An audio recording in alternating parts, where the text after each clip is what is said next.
Assalamualaikum warahmatullahi wabarakatuh. Perkenalkan, nama saya Siva Fitri dari kelas Ekonomi Bisnis Prodi Akuntansi semester 3. Di sini saya akan presentasi tentang materi PUEB Bahasa Indonesia. Yang pertama, ejaan. Ejaan adalah seperangkat aturan tentang cara menuliskan bahasa dengan menggunakan huruf, kata, dan tanda baca sebagai sarananya. Batasan tersebut menunjukkan pengertian kata ejaan berbeda dengan kata mengeja. Mengeja adalah kegiatan melafalkan huruf, suku kata, atau kata, sedangkan ejaan adalah suatu sistem aturan yang jauh lebih luas dari sekitar masalah pelafalan. Ejaan mengatur keseluruhan cara menuliskan bahasa. Ejaan itu harus dipatuhi oleh pemakai bahasa demi keteraturan dan keseragaman bentuk, terutama dalam bahasa tulis. Keteraturan bentuk akan berimplikasi pada ketepatan dan kejelasan makna. Ibarat sedang mengemudikan kendaraan, ejaan adalah rambu lalu lintas yang harus dipatuhi oleh setiap pengemudi. Jika para pengemudi mematuhi rambu-rambu yang ada, terciptalah lalu lintas yang tertib dan teratur. Seperti bahasa Indonesia. Di sini ada 3 hal perubahan yang terjadi pada PUEB. Perubahan tersebut meliputi penambahan huruf diftong, penggunaan huruf tebal, serta penggunaan huruf kapital. Huruf diftong yang ditambahkan ke PUEB adalah E. Dan perbedaan PUEB dan EYD yang terakhir terletak pada huruf kapital. Pada ejaan bahasa Indonesia sebelumnya tidak diatur bahwa unsur julukan ditulis dengan awal huruf kapital. Kini aturan tersebut terdapat pada PUEB.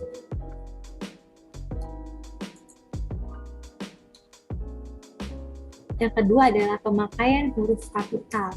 Huruf kapital itu dipakai sebagai yang pertama. Huruf kapital dipakai sebagai huruf pertama kalimat berupa petikan langsung. Misalnya, yang pertama, pemerintah menjelaskan pulau-pulau terdepan di perbatasan hendaknya mendapat perhatian khusus. Yang kedua, huruf besar atau kapital dipakai sebagai huruf pertama dalam ungkapan yang berhubungan dengan hal-hal keagamaan, kitab suci, dan nama Tuhan, termasuk kata gantinya. Misalnya, pemerintahan memberikan anugerah kepada Maha Putra Yamin. Yang ketiga, jika tidak diikuti oleh nama atau nama wilayah, nama gelar, jabatan, dan pangkat, itu harus ditulis dengan huruf kecil. Misalnya, jemaah haji dari Indonesia tahun ini lebih sedikit daripada tahun lalu, hanya berjumlah 170.000 orang karena Masjidil Haram sedang direnovasi. Selanjutnya ya, sini ada penulisan huruf miring dan penulisan kata. Sekarang kita bahas tentang penulisan huruf miring. Huruf miring dalam cetakan dipakai untuk menulis nama buku, majalah, dan surat kabar yang dikutip dalam karangan. Contohnya yang pertama adalah buku Negara Kertagama dikarang oleh Empu Prapanca. Di sini yang dicetak miring adalah kata-kata Negara Kertagama dan Empu Prapancanya. Dan contoh yang kedua, berita ini sudah saya baca dalam surat kabar Angkatan Bersenjata dan Republikan. Sekarang kita bahas penulisan kata ya. Kita mengenal bentuk kata dasar, kata turunan atau kata berimbuhan, kata ulang, dan kata gabung. Contohnya, bentuk tidak baku sama dengan disuruh, bentuk baku sama dengan disuruh. Sekarang kita menjelaskan tentang penulisan unsur serapan. Berdasarkan taraf integrasinya, unsur pinjaman dalam bahasa Indonesia dapat dibagi atas 2 golongan besar. Yang pertama, unsur yang belum sepenuhnya terserap ke dalam bahasa Indonesia seperti reshuffle, shuttlecock. Unsur-unsur ini dipakai dalam konteks bahasa Indonesia, tetapi pengucapannya masih menggunakan cara asing. 9 dari 15. Kedua, unsur asing yang pengucapan dan penulisannya disesuaikan dengan kaidah bahasa Indonesia diusahakan agar ejaan asing hanya diubah seperlunya, sehingga bentuk Indonesianya masih dapat dibandingkan dengan bentuk asalnya. Contohnya bisa dilihat dari PPT saya. Di sini ada kata RIS, sistem, teknik atau teknik. Di sini bisa dilihat ya contoh-contohnya. Lanjut. Yang ketujuh adalah pemakaian tanda baca. Pemakaian tanda baca ini sudah umum ya kita lihat. Yang pertama adalah tanda titik. Pemakaian tanda titik dapat diatur sebagai berikut. Tanda titik dipakai pada akhir singkatan nama orang. Contohnya sudah ada di PPT saya. Seperti saya sebutkan satu, Abdul Hadi W.M. menyelesaikan studinya di Malaysia. Titik.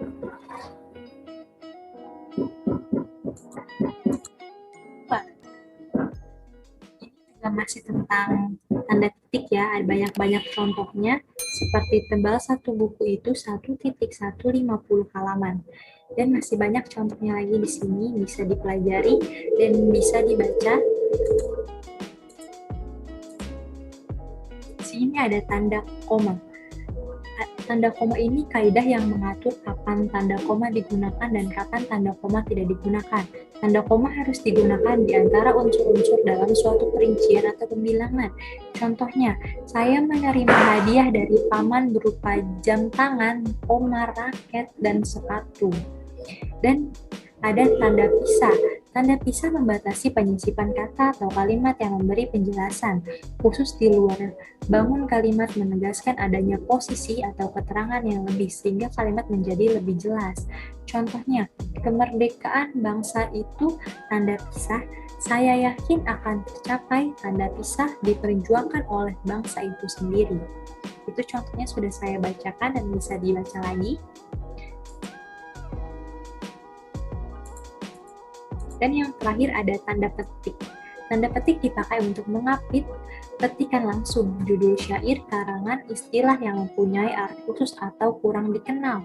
Misalnya, kata Hasan, tanda petik saya ikut.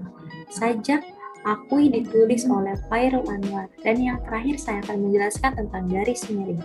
Garis miring dipakai untuk menyatakan A dan atau, B per yang artinya tiap, C tahun akademik atau tahun ajaran atau tahun akuin, D nomor rumah setelah nomor jalan, yang E nomor surat. Misalnya saya sebutkan satu, presiden atau wakil presiden dapat memimpin sidang kabinet. Di presiden dan wakil presidennya diberi tanda garis miring. Sekian itu saja presentasi yang dapat saya buat. Terima kasih atas perhatiannya. Assalamualaikum warahmatullahi wabarakatuh.